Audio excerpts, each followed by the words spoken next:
Welcome, here I've got SONY Xperia 1 II and I'm gonna show you the camera Pro mode at this device. So at first we have to open the camera app and we can do it by two ways. The first way is the easiest one because the SONY device gives us separate app only to the Photo Pro mode. So by tapping on this button we get quick access to it and can start photographing here. So this is the easiest way. We can also do it by using the standard camera app. So by tapping on this button here we open the standard camera mode and we have to change it by using this button in the left corner at the bottom. As you can see, we have access here to all of the modes of this camera and the Photo Pro mode is at the first position. So when we tap on this we can open it. So this is the same result as in the first way, it's just more complicated way. And also the important information is that the Photo Pro mode works here only in horizontal level. So let me change the settings of my camera to show you the better view.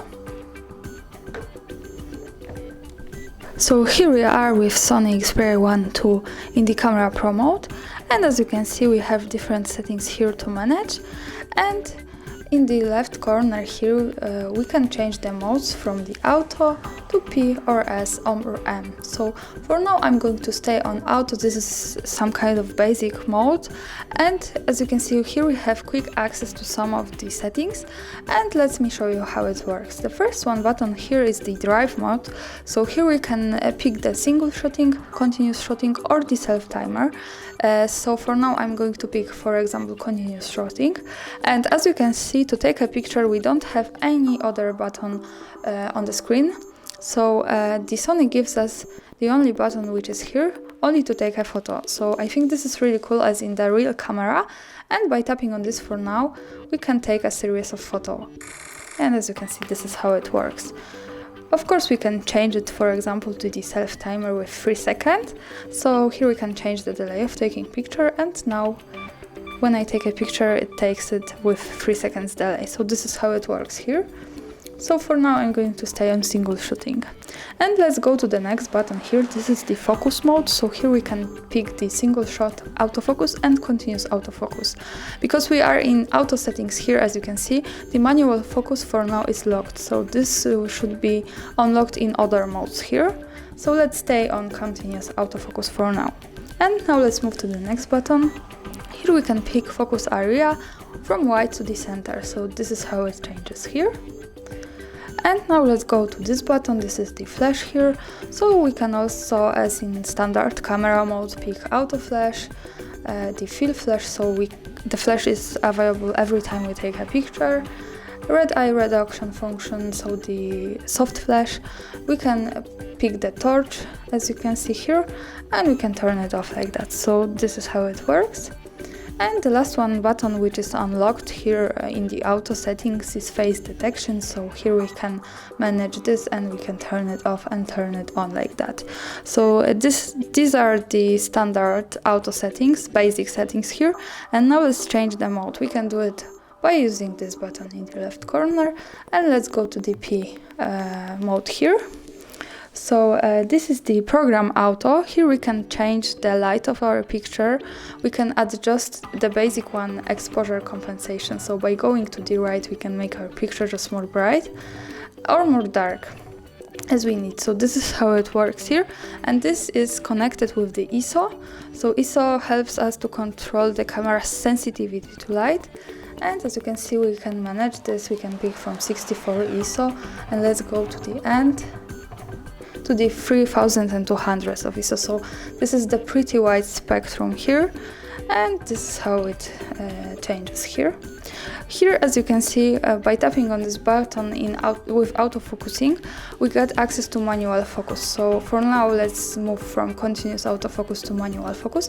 And as you can see, we get access to this slider, and we can change the focusing like that. So this is how it works. And let's stay on this. And also, as you can see, some of functions are locked or unlocked here. For example, this is here, but we don't have here the time of taking pictures, so the shutter speed is locked here. As you can see, it is adjusted automatically here. two settings we adjust manually. So this is how it works here. Here we have also access to this button. This is the metering mode. We can pick the multi-metering, center metering, and also spot metering.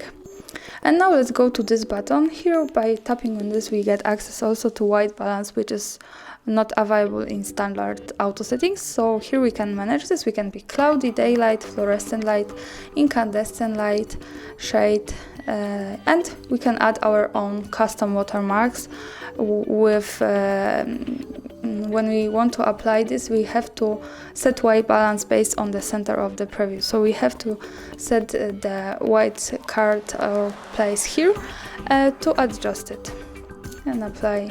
Done. So this is how it works here. For now I'm going to stay on auto white balance. And now let's go to the next mode by tapping again on this button in the left corner here to the S.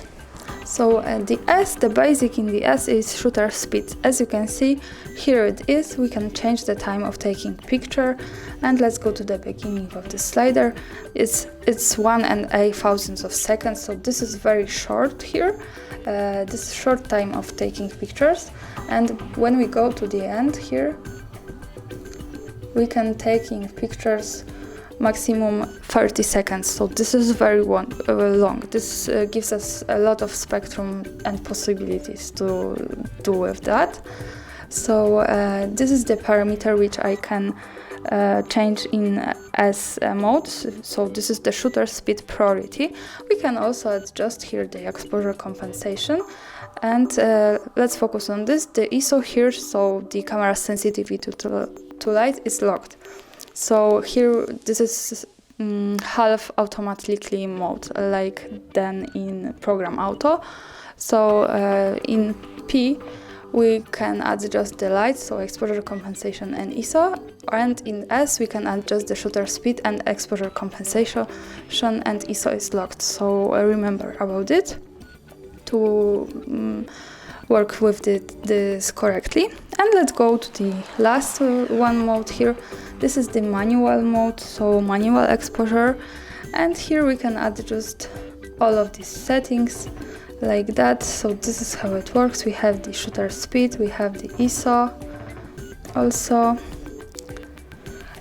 When we add these two parameters at the same time, not to auto, the exposure compensation is locked. So remember about this. This is not so pro as in the standard camera, in professional camera, not in the phone camera. So here we can also adjust other of these settings like that, white balance for example.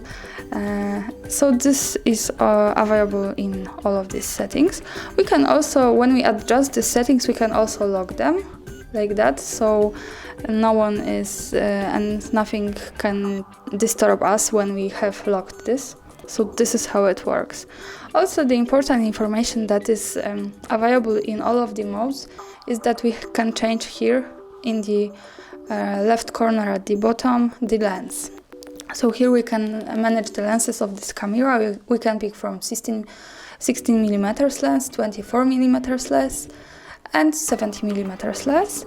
And by tapping on this we can also adjust and get access to the zoom. So this is really cool, and this is available in all of these modes here, as you can see. So this is how it works. And also we have access here when we tap on the disc here. We get access to the camera leveler. So this is helpful when we want to keep our photographic topic straight, and this is how it works here. And of course, to turn it off, we go again to the disc here, and it's gone now. And let's move to the menu here. Here we can also adjust some settings that were in the quick preview here. So this is the quick access to some of settings, and in the menu we can also adjust it and some more. For example, the aspect ratio is here the newest. This is not in the quick settings here. So here we can change the ratio of our picture. As you can see, we can pick from 4:3, 16:9, 1:1, and 3:2. So this is also connected with the quality with megapixels, as you can see. So for example, 1 and 1 is the square ratio here. So this is how it looks like. So these are the shooting parameters. The drive mode was in the quick settings. As you can see here also we can pick continuous shooting and self-timer and single shooting. We can also change here the settings to exposure and color, and also here we have, as in the quick access metering mode, we can pick flash mode, we can add HDR mode, so improve our brightest and darkest areas of our picture, and also here we have access to soft skin effect, which is helpful when we taking portraits. And let's go to the focusing. Here we can also pick the focusing mode. As you can see, we can pick single shot, continuous and manual focus, so this is also available in these quick settings. We can pick also focusing area, so this is also in quick settings, and face detection. And also let's move to the setup. These are the more advanced settings. They are also available, most of them are also available in the standard camera. We can pick touch to adjust focus and brightness or autofocus. Grid lines, so grid lines looks like that. When it's turned on we have these lines. This is helpful, for example, when we want to use the rule of thirds in photography and making experiments with that. So this is not visible at the picture when we take the picture, as you can see, and go to the preview. It's not visible here. This is only help for us to making better pictures here. And let's go again to the setup.